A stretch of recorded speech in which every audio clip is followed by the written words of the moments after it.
Saludos cordiales a todos y a todas. En esta ocasión vamos a desarrollar uno de los requisitos que conforma el protocolo de la administración de la anestesia para procedimientos quirúrgicos electivos en sala de operaciones, como es el cumplimiento del ayuno preoperatorio y por qué es importante cumplir.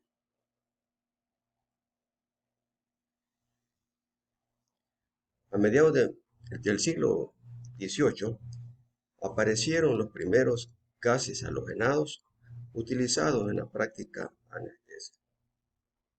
Pero lo que observaron era que al administrar estos gases, los pacientes presentaban náuseas y vómitos, que es uno de los efectos adversos que presentan estos gases que se utilizan en la anestesia.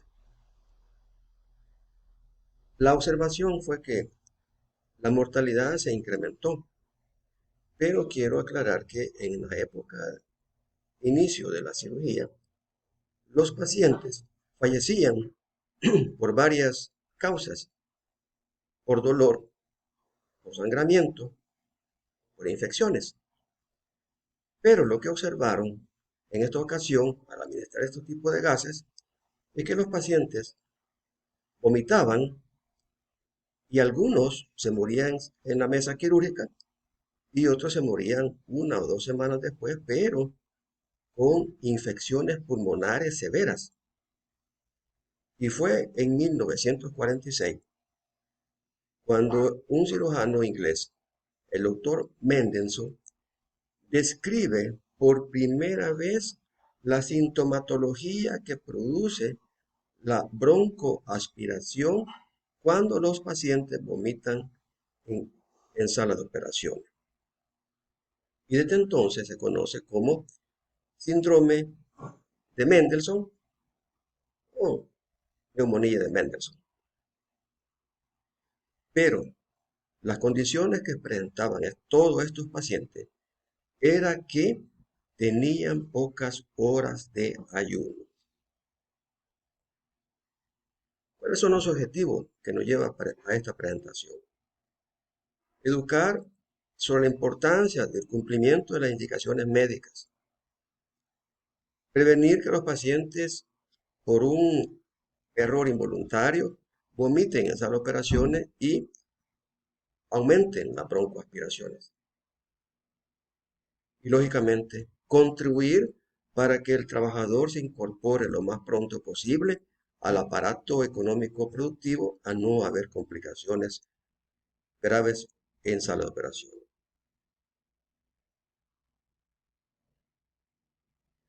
Como es una situación delicada, grave, letal, hay organismos nacionales e internacionales que velan para que la práctica de anestesia sea lo más segura posible. Y nosotros, los anestesiólogos, nos regimos bajo los principios de la Asociación de Anestesiólogos Americanos y de ella emanan ciertos principios y leyes que el Ministerio de Salud de nuestro país retoma y lo protocoliza en lo que nosotros conocemos como las normas técnicas sobre anestesiología. Y esto para que todos nos rigamos bajo unos lineamientos comunes en la práctica de en cualquier tipo de sala que se dé en El Salvador. Normalmente, los pacientes sanos son aquellos que no tienen ninguna complicación.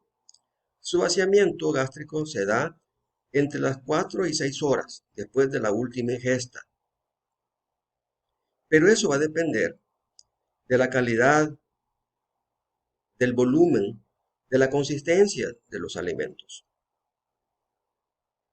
Si vemos esta lámina, vamos a ver el esófago, se continúa con el estómago, pero en el momento en que del esófago pasa al estómago y que se convierte en estómago, aquí existe un esfínter que lo vamos a conocer como el esfínter esofágico inferior, que sirve de sello para que el contenido del volumen que se encuentra en el estómago no retorne y nos vaya a provocar alguna alteración.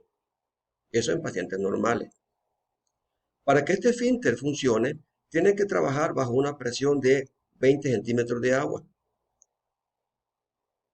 Si esa presión es vencida, entonces todo lo que existe en el estómago puede retornar hacia la cavidad oral y ahí complicar la situación. ¿Cuáles son los factores que contribuyen a que se venza la resistencia del esfínter esofágico inferior? Uno de los factores, bueno, es principalmente que el estómago esté lleno, que el paciente vaya a hacer operaciones con el estómago lleno. La posición, cuando el paciente va a hacer operaciones, se pone en decúbito dorsal, o las posiciones que el médico cirujano necesita para realizar su procedimiento. En el momento de la inducción anestésica, el anestesiólogo, a través de una mascarilla, administra oxígeno, y este oxígeno va la mayor parte hacia el aparato respiratorio para la ventilación pulmonar y otra parte va para el estómago. Si el estómago ya de por sí está lleno, la cantidad de aire que llega puede condicionar a que se rompa el sello del esfínter esofágico inferior, que habíamos dicho que trabaja con 20 centímetros de agua, y eso hace de que regurgite, vomite, y si en ese momento el anestesiólogo no ha logrado colocar este tubo, que se llama el tubo orotraqueal, a través de la tráquea, entonces el paciente va a vomitar y varios contenidos, entre ellos líquidos o alimenticios, van a pasar al estómago y entonces es cuando vamos a conocer o se nos va a complicar con la neumonía aspirativa o el síndrome de Mendelssohn. Entonces, ¿cuánto tiempo le vamos a dar de ayuno a los pacientes? Habíamos dicho que al principio que eso va a depender de la cantidad, de la calidad, de la consistencia de los líquidos o de los alimentos. Por eso los alimentos vamos a dividir en líquidos y en dietas. Los líquidos se van a clasificar en claros y completos y las dietas van a ser blandas o completas. Los líquidos claros son aquellos que no tienen consistencia, que son translúcidos, ejemplo el agua de coco, y a esto le vamos a dar 2 horas de ayuno. Los líquidos completos, que son aquellos que ya tienen una consistencia en su volumen de líquido, que tienen pulpa, a eso le vamos a dar 4 horas. Y todos los alimentos ya con consistencia firme, que tienen ya carbohidratos,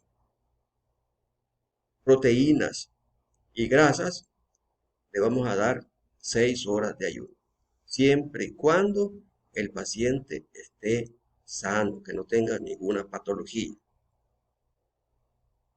¿Qué concluimos?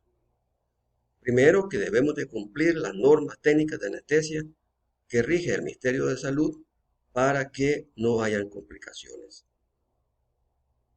El ayuno preoperatorio disminuye las complicaciones que produce que el paciente vomite y por lo tanto las broncoaspiraciones.